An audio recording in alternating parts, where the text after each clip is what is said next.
Hello friends, this is Jayprakash Tiwari and welcome to my YouTube channel Aaruchi classes.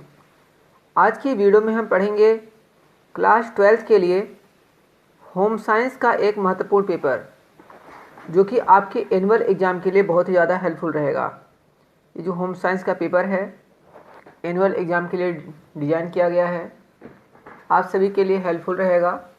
आपको इसमें answer सहित मैं बताऊंगा हर एक प्रश्न का, मतलब सोल्ड पेपर की तरह है आपके लिए।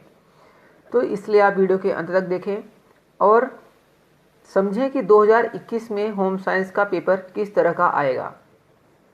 ठीक है, आपको पता है कि कोविड-19 की वजह से कोर्स कम किया गया है, तो कम किए गए कोर्स के हिसाब से ये नए ब्लूप्रिंट के आधार पर, नए कोर्स के आधार पर जो है ये वीडियो बनाया गया है, ये क्वेश्चन तैयार किए गए हैं।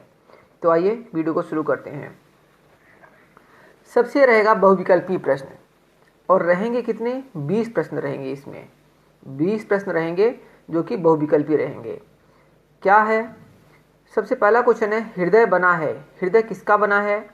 ऐच्छिक पेशियों का, अनैच्छिक पेशियों का, या हृदय पेशियों का, या फिर उपास्थि का? तो आंसर रहेगा सी, हृदय पेशियों का। जो हमारा हृदय बना होता है हृदय पेशियों का बना होता है। नेक्स्ट है, रक्त परिसंचरण। रक्त संचरण में कौन सा रुधिर वर्ग सर्वग्राही है? सर्वग्राही मतलब कौन सा रक्त जो है सभी को हम दे सकते हैं। तो ए बी जो रक्त होता है फ्रेंड्स, वो सर्वग्राही होता है, वो हम किसी को भी दे सकते हैं, चाहे वो ए का हो, बी का हो, या फिर ए बी का हो, या फिर ओ का हो। नेक्स्ट है, उत्तम स्वास्थ्य के लिए आवश्यक है। फ्रेंड्स सभी प्रश्न इंपॉर्टेंट हैं। आपसे कहना चाहूँगा कि आप इसको देखिए कि आपको इसमें कितना आता है, फिर आप कमेंट करिएगा कि आपको इसमें कितना आता था, आपने अपने आप कितना सोल्व कर लिया था। नेक्स्ट रहेगा, उत्तम स्वास्थ्य के लिए आवश्यक है नियमित व्यायाम, पौष्टिक एवं संतुलित आहार, शारीरिक स्वच्छता, या फिर ये सभी? तो आंसर आएगा ये सभी, क्योंकि उत्तम स्वास्थ्य के लिए ये सभी आवश्यकता होता है। व्यायाम भी करना चाहिए, पौष्टिक व संतुलित आहार भी खाना चाहिए, शारीरिक स्वच्छता भी रखनी चाहिए, ये नहीं कि हफ्तों महीनों में नहा रहे हैं। नेक्स्ट क्वेश्चन रहेगा, अकस्मात उत्पन्न होने वाली आपदा है। अकस्मात मतलब जो अचानक उत्पन्न हो जाती है। तो पर्यावरण प्रदूषण, भूमि का मरुस्थलीकरण, सूखा, या फिर भूस्खलन? तो फ्रेंड्स जो भूस्खलन ही होता है वही मतलब अचानक उत्पन्न हो जाता है। भूस्खलन मतलब जैसे आपने देखा होगा कोई ज़मीन वगैरह धंस जाती है। बाकी पर्यावरण प्रदूषण, भूमि का मरुस्थलीकरण, या फिर सूखा, ये काफ़ी लंबे टाइम में होते हैं। नेक्स्ट है, फुफ्फुस शिरा में बहने वाला रक्त होता है। जो फुफ्फुस शिरा होता है उसमें किस प्रकार का रक्त बहता है?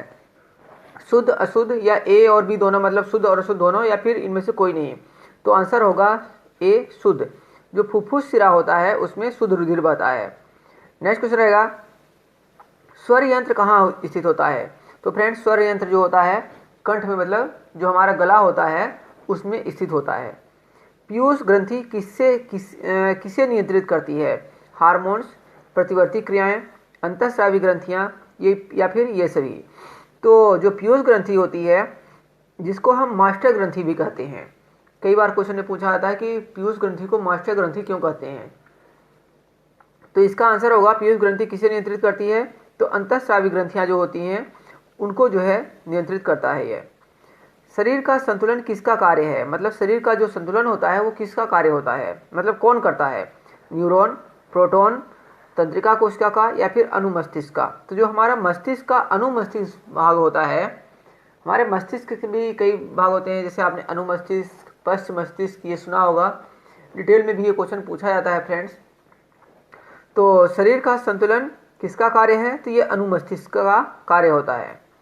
नेक्स्ट रहेगा, निम्नलिखित में से कौन एक मानव जनित आपदा नहीं है? बाकी मानव जनित आपदाएं रहेंगी, जैसे रेल दुर्घटना होगी तो मानव के कारण ही होगी, उसकी लापरवाही के कारण ही होगी।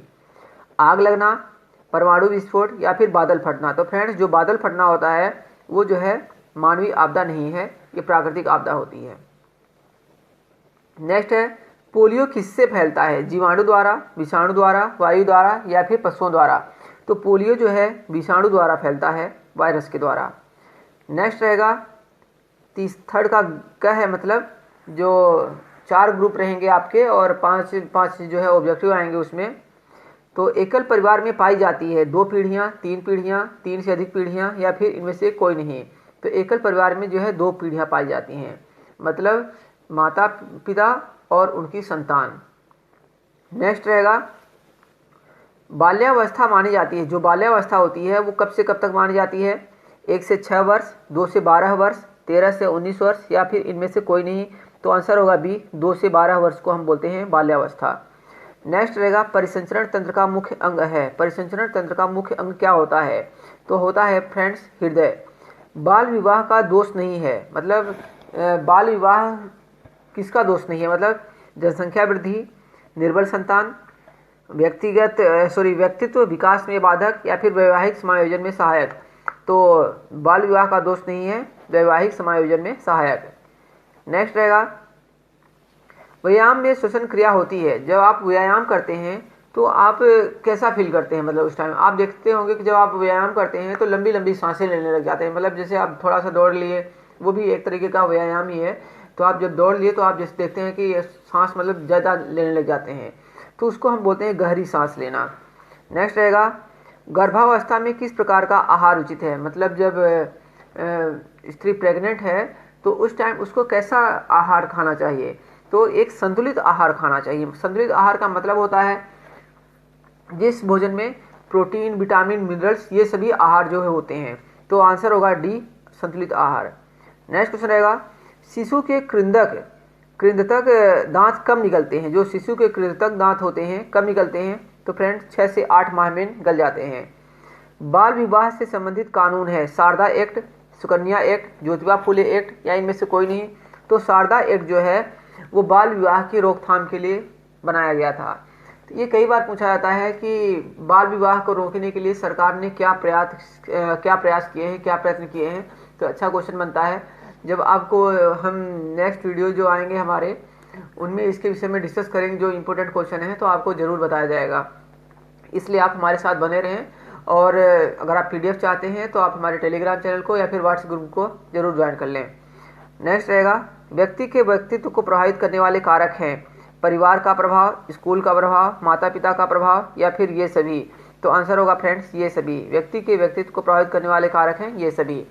परिवार का लक्षण है। परिवार का लक्षण क्या होता है? सदस्यों का एक संबंध से जुड़े होना, सदस्यों का एक ही गांव का होना, सदस्यों का आपस में मित्र होना या फिर उपरोक्त में से कोई नहीं। तो आंसर होगा ए, सदस्यों का एक संबंध से जुड़े होना। फ्रेंड्स अब जो आप देखेंगे अति लघु उत्तरीय प्रश्न देखेंगे। ये प्रश्न भी आपको जो है आंसर सहित बताए जाएंगे, इसलिए आप वीडियो के अंत तक जरूर बने रहें और पूरे वीडियो को देखें। पूरे इंपॉर्टेंट क्वेश्चन है ये। आंसर है क्वेश्चन है परिसंचरण तंत्र का मुख्य कार्य क्या होता है? परिसंचरण तंत्र का मतलब जो आप जो है ऑक्सीजन जैसे प्रवाहित होती है हमारे शरीर में, पूरे शरीर में जाती है। ऐसा नहीं कि हम बस सांस लिए नाक से और पेट तक गई, फेफड़ों तक और फिर वहाँ से वापस आ गई, ऐसा नहीं होता फ्रेंड्स। शरीर में जो होती है हमारे हर एक पार्ट में ऑक्सीजन जाती है। तो क्या लिखा हुआ है? परिसंचरण तंत्र का मुख्य कार्य शरीर के सभी भागों में पोषक तत्वों तथा ऑक्सीजन को पहुँचाना है।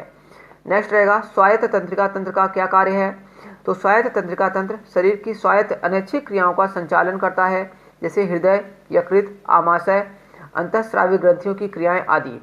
यह तंत्र स्वतंत्र रूप से कार्य करते हुए भी अंतिम रूप से केंद्रीय तंत्रिका तंत्र द्वारा नियंत्रित होता है। मतलब जो स्वायत्त तंत्रिका तंत्र होता है वो केंद्रीय तंत्रिका तंत्र के द्वारा, नर्वस सिस्टम के द्वारा जो है नियंत्रित होता है।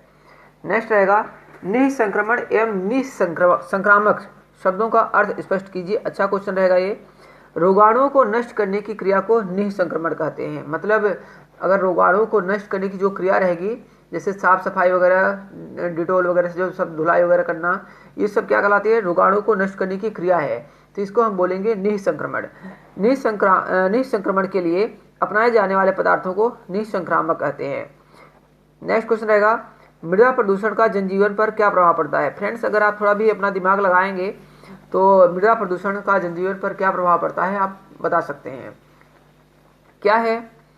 मृदा प्रदूषण का सर्वाधिक प्रतिकूल प्रभाव फसलों पर पड़ता है, जिससे कृषि उत्पादन घटता है। प्रदूषित मृदा से उत्पन्न भोज्य पदार्थ ग्रहण करने से मानव स्वास्थ्य पर प्रतिकूल प्रभाव पड़ता है। सातवां का क्या रहेगा? सुनामी की उत्पत्ति किस अन्य आपदा से संबंधित है? तो सुनामी की उत्पत्ति भूकंपीय तरंगों से होती है, अतः यह भूकंप का एक प्रभाव है।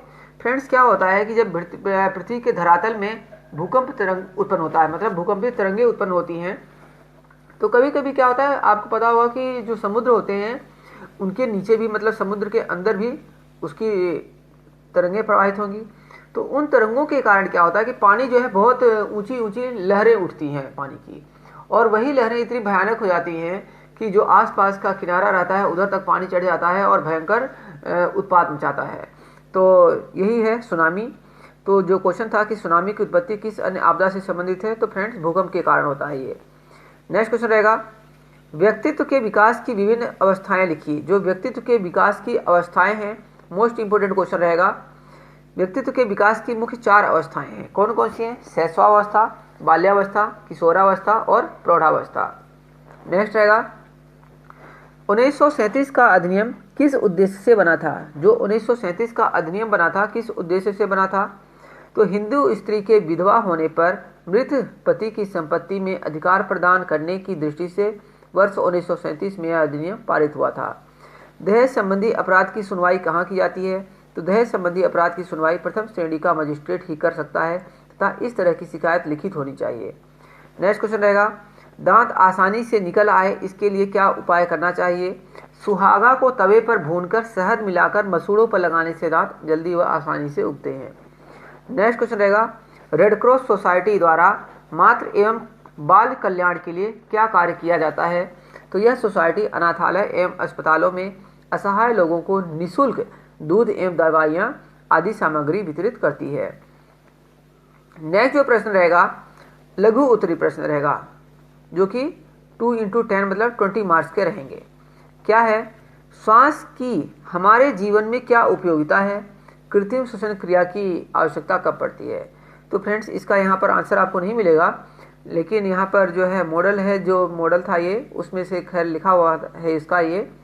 तो आप इसका आंसर जो चाहें तो आपके पास जो बुक है वहाँ से देख सकते हैं। श्वास की हमारे जीवन में क्या उपयोगिता है, कृत्रिम श्वसन क्रिया की आवश्यकता कब पड़ती है, फिर इसी में है श्वसन तंत्र में श्वासोच्छ्वास का क्या प्रयोजन है।